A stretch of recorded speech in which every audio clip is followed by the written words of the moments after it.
Todo dia eu abro caixinha de pergunta lá no Instagram, respondo direct e tal. Então, todo dia eu converso com pessoas que estão estudando para concursos e para concursos bastante concorridos. A gente está no momento agora de muita movimentação com a publicação dos editais da Polícia Federal, da Polícia Rodoviária Federal. A gente tem um concurso gigante da Polícia Civil do Distrito Federal que está em andamento. Só somando esses três, a gente tem quase 5.000 vagas. E assim, eu recebo direto, perguntas do tipo: professor, qual é o top 3 dos assuntos que mais caem, não sei o que lá? Professor, como eu faço para estudar em pouco tempo a matéria X? Professor, o que é que eu devo fazer na reta final? O que é que eu priorizo? Quais são os temas que eu devo priorizar na matéria Y? E assim, gente, eu entendo que exista uma ansiedade quando você vê o tempo acabando e que exista uma urgência de você querer estudar o conteúdo rapidamente. E claro, isso é perfeitamente natural, porque você está vendo o dia que você vai ter que fazer a prova se aproximando cada vez mais. Quanto mais perto está o dia da prova, maior vai ser a sua preocupação. E isso é perfeitamente natural, tá? Mais uma vez, normal, todo mundo passa por isso. Agora, isso leva, algumas vezes, a uma tentativa de pegar atalhos, de hackear o sistema, de fazer alguma coisa que vai levar você a estudar mais rápido do que seria o seu normal. E isso é uma ilusão. Não existem atalhos. Não existem atalhos para a sua aprovação, para a conquista do seu cargo público. Não existem. Eu ajudo pessoas normais como você a conquistarem uma vaga no serviço público sem sofrimento. Estudar não é sofrer. Você pode estudar e ser uma pessoa equilibrada, feliz, tranquila e de bem com a vida. Você não precisa acabar com a sua vida para estudar. Mas existe um caminho a ser percorrido. Eu ouvi uma analogia que era muito boa esses dias, que era assim: ó, beleza, a gente quer fazer as coisas sempre com pressa e tal, e não sei o que lá, e darará. Cara, você já cozinhou um feijão? Esses dias eu postei uma receita de feijão lá no meu perfil do Instagram. Pode olhar lá nos destaques, lá nos stories, tem lá. A receita do melhor feijão do mundo, que eu aprendi a fazer enquanto estava trancado em casa na quarentena. E eu nunca fui de cozinhar e tal, mas é uma parada que eu fui lá, me dediquei, testei uma coisa, outra e tal, não sei o que lá. Cara, quanto tempo eu demorei para aprender a cozinhar um feijão realmente bom? Em quanto tempo isso aconteceu? Meses. Meses. Não foi na segunda tentativa que ele ficou muito bom. Não foi. Demorou meses. Quanto tempo demora para você fazer um feijão? Ou qualquer outro prato que seja um pouquinho mais complexo. Quanto tempo demora para você fazer? 1 hora, 2 horas, 3 horas às vezes. Não é simples. Aí você me pergunta: professor, tem um jeito de fazer o feijão mais rápido, não sei o quê? Olha, tem. Você pode usar uma panela de pressão melhor, vai abreviar um pouco o tempo que ele passa lá cozinhando, só que o tempo que ele passa cozinhando é o de menos, dentro das 2, 3 horas que demora para você preparar. O que demora mesmo é o tempo que você está lá cortando a linguiça, entendeu? Picando a cebola, tal. É isso que faz demorar. Então, existem situações em que você consegue abreviar o seu tempo de estudo para concursos? Existe. Se você usar um material de qualidade, esse tempo vai ser diminuído. Se você faz uma boa gestão do seu tempo e tem um planejamento decente, esse tempo vai ser diminuído. Agora, não existe um jeito de você hackear a sua jornada para pegar atalhos. Isso não existe.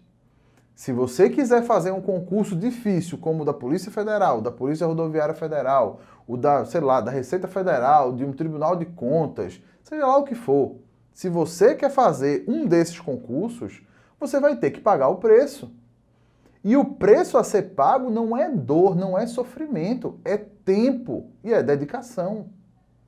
Você vai precisar de horas e mais horas de estudo. Você vai precisar dedicar horas do seu dia para se preparar para essa prova. Não tem outro jeito, não existe uma outra maneira. Você não é capaz de fazer uma gestação de 1 mês se você engravidar 9 mulheres ao mesmo tempo, né? Não tem como isso acontecer. Não tem como você apressar uma gestação. O seu processo de preparação é a mesma coisa. Você não tem como se preparar mais rápido, né, com base em hacks, em atalhos, né? Porque algumas vezes aparecem pessoas com análises estatísticas milagrosas, né, para te dizer, olha, pula esse aquele artigo da lei, vai direto para não sei o que, vai para não sei o que lá e tal. E quando, cara, presta atenção, presta atenção. Como é que você vai estudar o artigo 7º da Constituição se você não estuda os fundamentos? Como é que você vai fazer isso? Você vai lá e vai tentar memorizar um negócio, mas você não vai entender direito o que é uma Constituição, não adianta. Isso vale para várias matérias. Você vai lá na sua tentativa de hackear, aí você pega, olha a lei e diz, olha, de acordo com essa análise aqui, o artigo 24, o 32 e o 47 nunca caíram em prova, então eu não vou estudar. Beleza, cara, agora você vai conseguir entender os outros que caem em prova se você não lê aqueles? Vale a pena, realmente? Cuidado com o seguinte pensamento, tá? Vou estudar as matérias que mais caem na prova, né? Porque isso aqui é o que vai me trazer 80% do resultado. Beleza, 80% do resultado é suficiente para você passar na prova? Muitas vezes não é. Se você pretende fazer... E olha, gente, existem concursos e concursos, tá? Os concursos não são todos a mesma coisa. Ah, professor, quer dizer que existe concurso fácil, concurso difícil? Não, existe concurso difícil e concurso muito difícil. Você não pode comparar um concurso, sei lá, do Tribunal de Contas da União com o concurso para assistente administrativo da prefeitura da sua cidade. Não pode. Não é a mesma coisa. O público não é o mesmo, o nível de preparação das pessoas não é o mesmo. Se você pretende estudar para um concurso realmente difícil, desses complexos, como Polícia Federal, Polícia Rodoviária Federal, Polícia Civil do DF e por aí vai, tá? Esses concursos da área fiscal, da área de controle, da área jurídica, né? Advocacia pública, defensoria pública. Esses concursos são concursos de alto nível. Os candidatos que se preparam para esses concursos e que são aprovados não são aqueles que resolveram priorizar o top 3 ou o top 5 de cada matéria. Não são. Sabe por quê? Porque é assim, ó, fazer análise estatística ajuda? Claro que ajuda, especialmente quando você define a ordem dos temas que você vai estudar. Porque você pode começar pelos temas que são mais cobrados, são mais frequentes, que aparecem em prova, né, com maior regularidade. E isso traz vantagens para você, óbvio, né? Porque com pouco tempo de estudo, você consegue acertar uma quantidade significativa de questões. Só que essa quantidade significativa de questões, em geral, não é o suficiente para você ser aprovado. Então tem gente que fica no meio do caminho nessa parada. Por quê? A ideia vai ser a seguinte. Eu vou pegar um curso completo, sei lá, de Direito Administrativo, esse curso vai ter 20 aulas, né, são 20 materiais em PDF para ler, cada material tem 100 páginas, 150 páginas, é muita coisa para ler. Claro que é. Ah, professor, mas se eu estudar só, aí, sei lá, 6 ou 7 aulas mais importantes, eu consigo cobrir 70% das questões que aparecem no edital. 80% das questões que vão aparecer na prova. Beleza, né? Uma análise estatística bem feita pode dar para você essa informação. Olha, se você estudar só as aulas tal, você vai conseguir cobrir 70%, 80% do que cai na prova. Ok, beleza. Aí você precisa pensar o seguinte. Partindo do pressuposto que você vai acertar todas as questões daqueles temas, o que não é verdade. Raríssimas vezes isso vai acontecer. Mas assim, se você partir do pressuposto que você vai acertar todas as questões daqueles temas que você estudou e que vão cair na prova, isso vai ser suficiente para você ser aprovado? faz sentido você estudar para tirar 7, para tirar 8? Faz sentido? Por que você não estuda para tirar 10, pô? Aí que tá. Estudar para tirar 10 é muito, muito diferente de estudar para tirar 8. A diferença que vai fazer, às vezes, é 50% do tempo. Só que essa diferença é o que vai levar você à aprovação. Não existem atalhos. Não existem atalhos. Existe um jeito inteligente de se estudar. Você começa pelo que mais cai e termina pelo que menos cai. Mas o que menos cai também cai. É isso que muita gente não entende. Os temas que estão no edital, podem aparecer na prova. Todos eles. Ah, mas tradicionalmente o Sebrasp não cobra tal assunto. Ok, e se ele resolver quebrar a tradição justamente no seu concurso? Ah, professor, isso não acontece. Ok, diga para quem fez o concurso do Ministério Público da União 2018, foi fazer a prova de ética, que é uma matéria que ninguém dá bola, e chegou lá, apareceu mediania aristotélica. E aí? Um monte de gente na época, eu era professor de ética na época, né? Dei aula de ética por muitos anos. E nessa época, um monte de gente, ó, me mandou mensagem, um monte de gente. Professor, que é isso? Pô, não sei o quê. Caíram 5 questões de Aristóteles na prova de ética do MPU.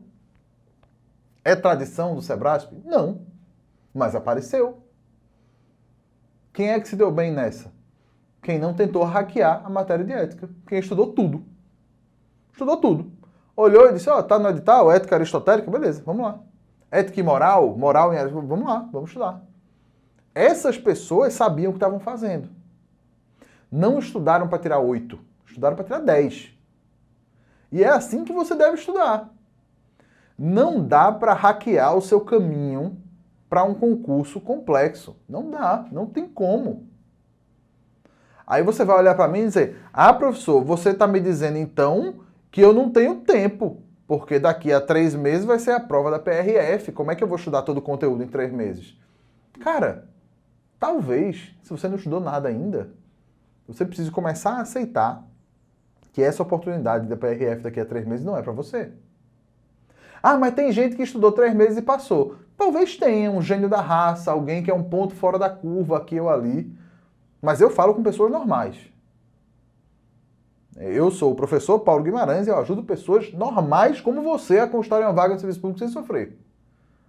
Eu não falo com os gênios, não. Os gênios não precisam de mim, cara. O gênio não precisa de ninguém. Ele vai lá e faz sozinho. Então, passar num concurso como o da Polícia Rodoviária Federal, estudando 3 meses, é coisa para gênio. Não é coisa para pessoas normais. Pessoas normais como eu e você estudam vários meses, 1 ano ou mais, até conseguirem estudar todos os conteúdos do edital, ou quase isso.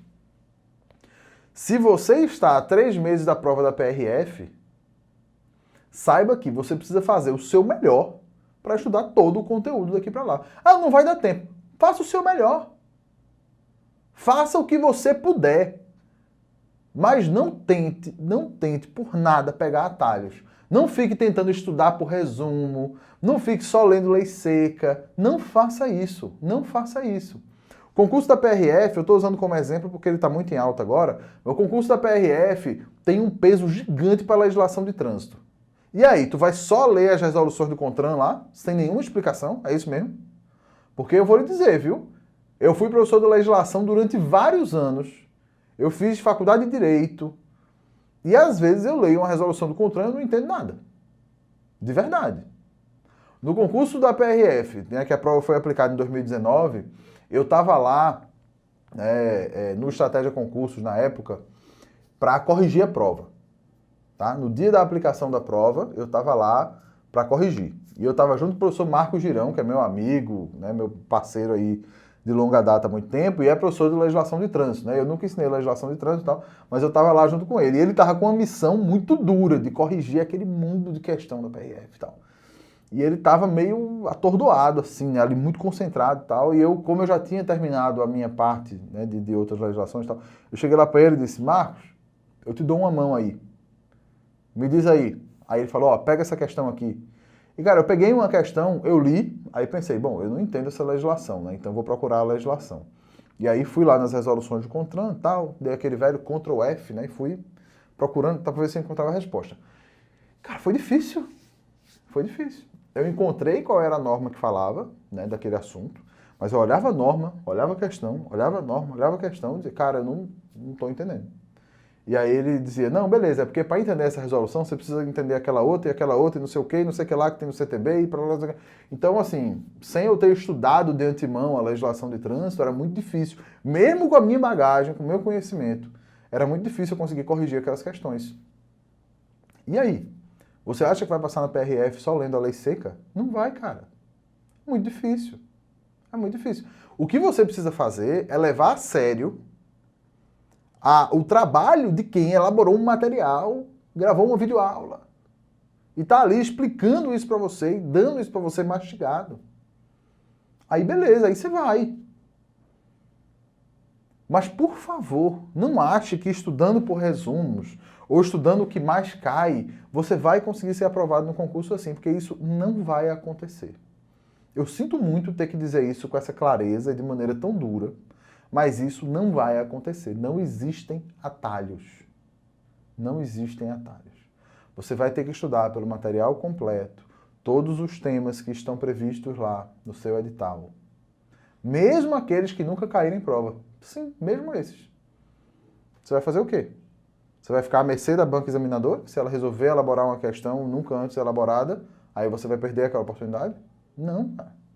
Concurseiro de verdade não faz isso, não. Concurseiro de verdade se cerca de toda a segurança possível, estudando todo o conteúdo das matérias e resolvendo muitas questões. É assim que a gente estuda de verdade. É assim que a gente faz as coisas de verdade. Isso me leva a um outro ponto que eu preciso também conversar com você. As decisões que você toma na sua trajetória, na sua jornada de preparação, elas precisam ser embasadas em fatos, tá? Veja, os sonhos são importantes? Claro que são. Os sentimentos da gente em relação a essa jornada, enfim, ao caminho que você decidiu trilhar, de se tornar um servidor e tal, assim, esses sonhos são importantes sim, são um fator motivacional essencial, que vai mover você, né, ao longo da jornada, e vai te dar a motivação necessária para não desanimar, mesmo quando as coisas ficarem difíceis, e elas vão ficar difíceis. Talvez já estejam, talvez ainda piorem, mas elas vão ficar difíceis. As coisas não vão ficar mais fáceis, né, ao longo da sua trajetória, não. Elas vão ficar mais fáceis quando você for aprovado. E você precisa, nessa tomada de decisão, ir um pouco além dos sonhos, anseios e sentimentos e se basear em informações. Você precisa se basear em fatos que estão relacionados à carreira que você escolheu, ao tipo de concurso que você vai fazer. Então eu quero aqui fazer um apelo para você, que pode parecer a coisa mais idiota do mundo, mas não é. Por favor, quando você resolver fazer um determinado concurso, leia o edital. Porque olha, a quantidade de pessoas que não sabem as regras de seleção para o cargo que elas pretendem ocupar é preocupante. Pessoas que dizem, meu sonho é ser agente da Polícia Federal. Aí eu digo, beleza, querido. E aí você vem lá e me pergunta, professor, são quantas fases no concurso? Eu digo, cara, lê o edital, pô. São quantas questões de cada matéria? É certo ou errado ou é múltipla escolha? Tá tudo lá no edital. Por favor, não dependa de uma outra pessoa trazer informações para você. Não faça isso. Você se acostume a ir atrás das informações que você precisa. E olha, eu estou falando isso E assim, eu sou uma pessoa que traz muita informação. Né? Faz parte da minha missão aqui. De ajudar pessoas normais como você.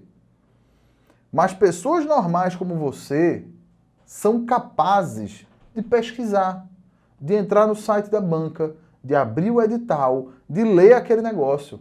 E isso faz parte do processo. Você não pode depender de mim para entender o edital do seu concurso, para saber qual é a regra do jogo que você vai jogar. Não pode. Você não pode depender de curso preparatório A, B ou C, de professor, de youtuber, de produtor de conteúdo, sei lá quem. Não, você tem que ler o negócio. E uma vez que você leia o edital, faça um planejamento de estudos decente o suficiente para se certificar de que nenhum dos temas que estão lá previstos fique de fora do seu esforço. Você pode não conseguir estudar absolutamente tudo? Pode. Eu vou até compartilhar com você essa minha experiência enquanto concurseiro. Eu já falei aqui não sei quantas vezes que eu fiz dezenas de concursos, mas não houve nenhum deles que eu consegui concluir o edital. Nenhum. Mas também não houve nenhum deles em que eu fui atrás de resumo, de análise estatística para poder ficar com a alma tranquila e pular certos assuntos. Não. Eu sempre me esforcei ao máximo para estudar todos os temas. Sempre. Nunca consegui terminar. Beleza, vai ter gente que nunca vai conseguir também. Isso não me impediu de ser aprovado. Também não vai impedir você. Agora, se você começa planejando hackear o sistema, você começa planejando tomar um atalho, pular etapas e tal, cara, não dá.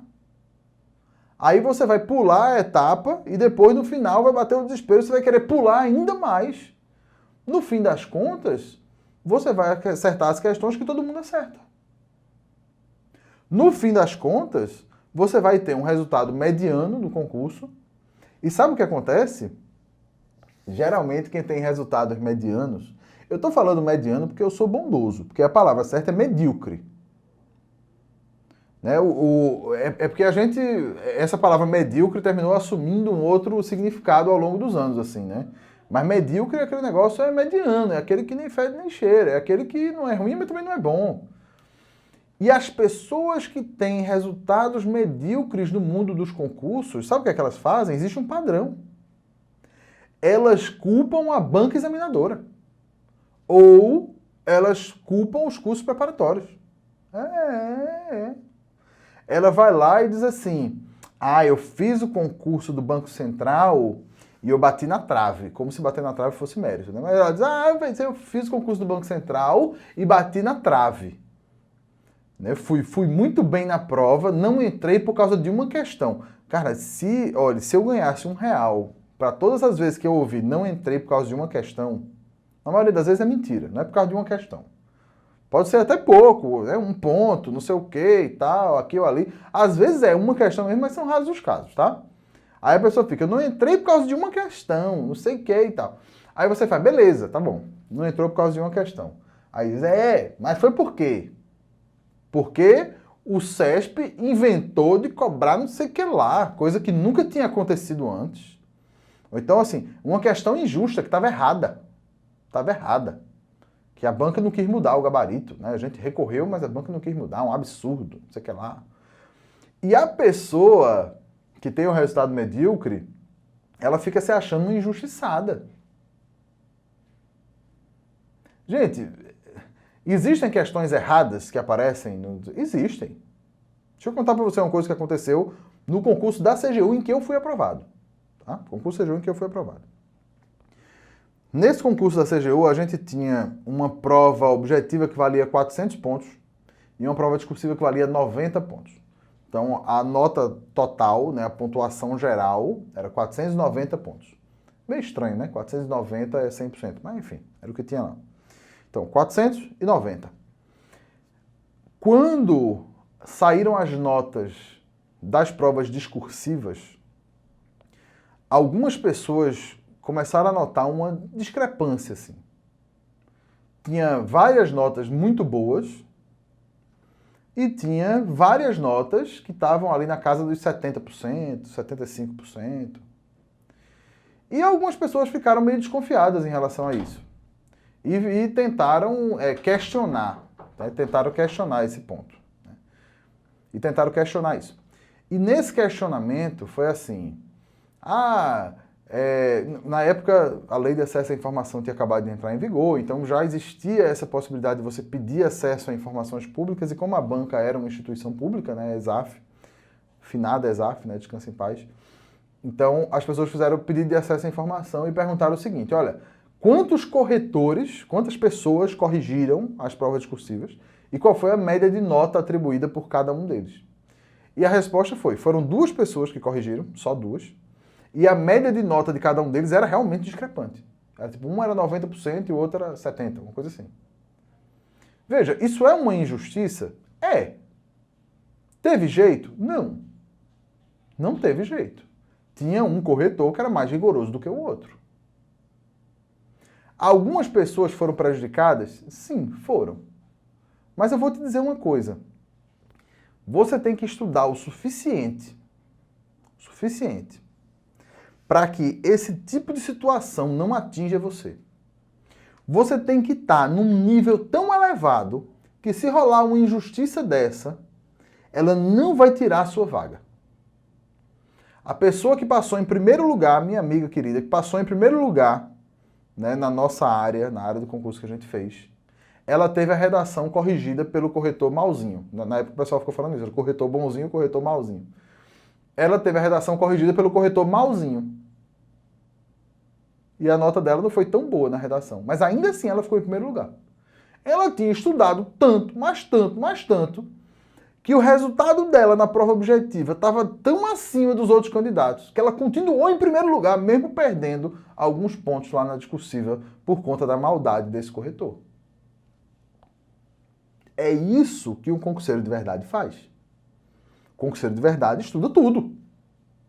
Ele não fica tentando, eu vou tentar aqui, eu vou pegar um resumo e eu vou não sei o quê. Não. Ele não fica perguntando, professor, qual é o top 5? O que é que eu devo, em que eu devo focar, né? E essa palavra focar é assim, acho que é o terceiro ponto que eu quero falar hoje. E assim, eu vou ser muito sincero com você, tá? As pessoas não sabem o que significa foco. Não sabem. Essa palavra focar, ela é usada assim, significando qualquer coisa. Eu não estou estudando porque eu estou sem foco. Eu disse, meu irmão, você não está falando nada. O que é estar sem foco? Tá sem foco pode ser você estar cansado, pode ser você estar emocionalmente distante, pode ser você estar tendo dificuldade de se concentrar, pode ser a sua cabeça divagando para algum problema, alguma coisa que pode ser séria. Tudo isso resume-se em estou sem foco. E quando você não dá os nomes aos problemas, você não encontra as soluções. É isso mesmo, você não encontra a solução. Quando você não consegue nomear o problema, você não consegue encontrar a solução. Então, quando você diz, professor, eu não consigo manter o foco, você está me dizendo absolutamente nada. Nada. Professor, eu preciso de ajuda para manter o foco. Eu digo, meu irmão, explique melhor. Qual é o problema? E geralmente quando eu pergunto isso, explique melhor qual é o problema, aí a pessoa para, respira, pensa, e aí ela diz, eu não consigo me concentrar por mais do que 30 minutos. Aí beleza, a gente consegue começar a conversar para encontrar uma solução. Eu não consigo encontrar tempo para estudar. Ok, isso é outro problema. Eu não consigo manter a energia. Eu sento para estudar e eu fico com sono, com o olho fechando. Ok, isso é um outro problema. E cada um desses problemas vai ter soluções diferentes. A pessoa chega para mim e faz, eu tô sem foco. Eu digo, que foco, pô? Explica melhor o que é. Não, é porque quando eu sento para estudar, eu só penso na minha avó que tá doente e tá morrendo. Ok. Perceba que não é foco. É uma outra questão emocional que a gente pode lidar de outras formas. E tem outro remédio. Né? As soluções são outras. Mas falta de foco por si só não é um problema. Falta de foco é um resumo mal feito de 1 milhão de problemas diferentes. Então, quando a pessoa chega para mim e faz, professor, No que eu devo focar no estudo de língua portuguesa? Eu geralmente respondo assim, foca no material, né? Porque afinal de contas, gente, eu gosto muito de fotografia, né? Eu sou fotografia, vídeo e tal, né? Eu curto, é um hobby. Né? Faz parte da profissão também, né? Afinal de contas, eu estou gravando esse vídeo aqui e tal, tem uma câmera bacana, microfone e tal. E eu aprendi a fazer isso por conta desse hobby, né? Eu gosto do assunto, tenho gana pelo aprendizado. Tecnicamente, foco é o que você consegue distinguir quando você enxerga.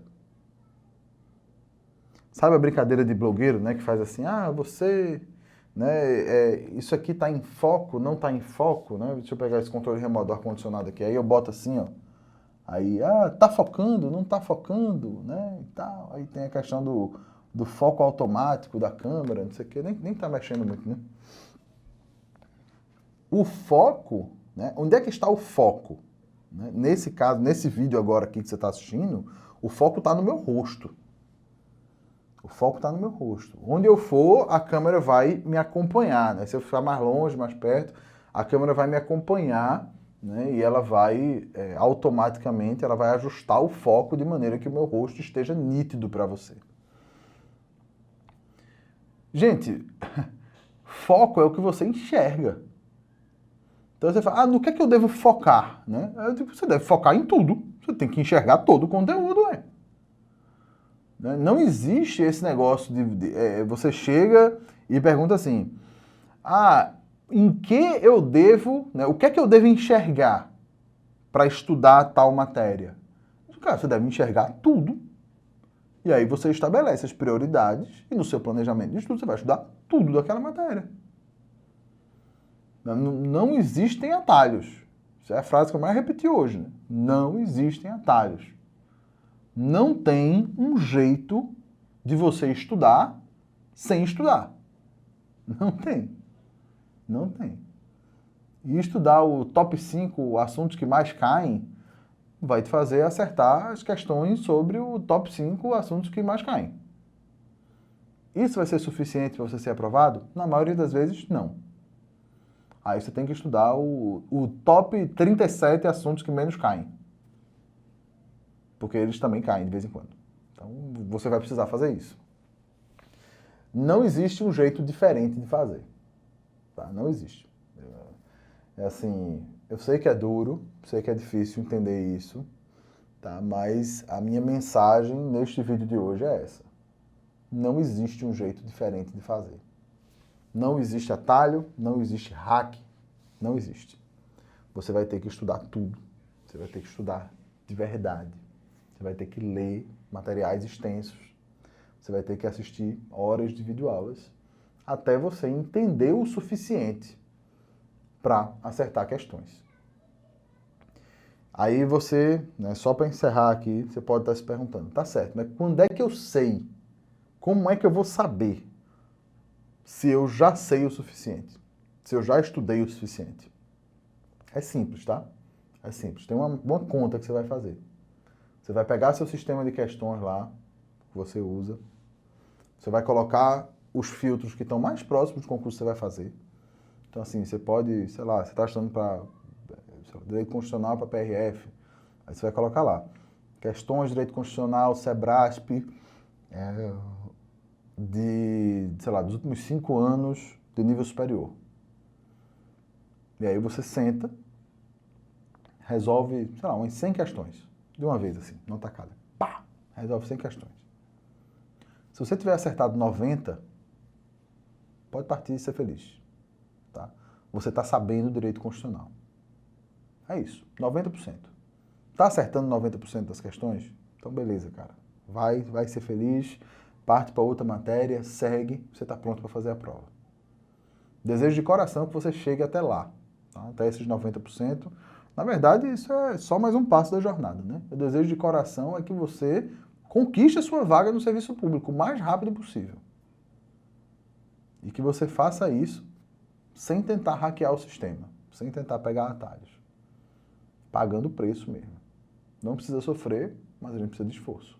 Se você gostou desse vídeo, deixa o seu like aqui. Se você ainda não se inscreveu lá no meu canal no Telegram, você está errado. Tá? O link está aqui na descrição também, né? t.me/fábrica de servidores. Todos os dias eu mando áudios lá no canal do Telegram, todo dia mesmo, né? Tem áudios e as minhas reflexões mais viajadas vão para lá. Né? Eu sempre recebo agradecimentos, né? Eu fico até impressionado, tanta gente ouvir, né, essas reflexões, porque às vezes eu trago para lá, às vezes são coisas mais práticas, mas muitas vezes eu trago uma viagem mesmo. Tá? Lembre-se que 2021 é o ano da sua aprovação. E é verdade. Resta saber se você vai fazer o esforço necessário para chegar lá. Se você não se inscreveu aqui, se inscreva aqui no canal. Né? E se você quiser falar comigo, eu estou lá no Instagram, estou lá no Facebook também, no @Prof. Paulo Guimarães. Grande abraço para você, bons estudos e até a próxima!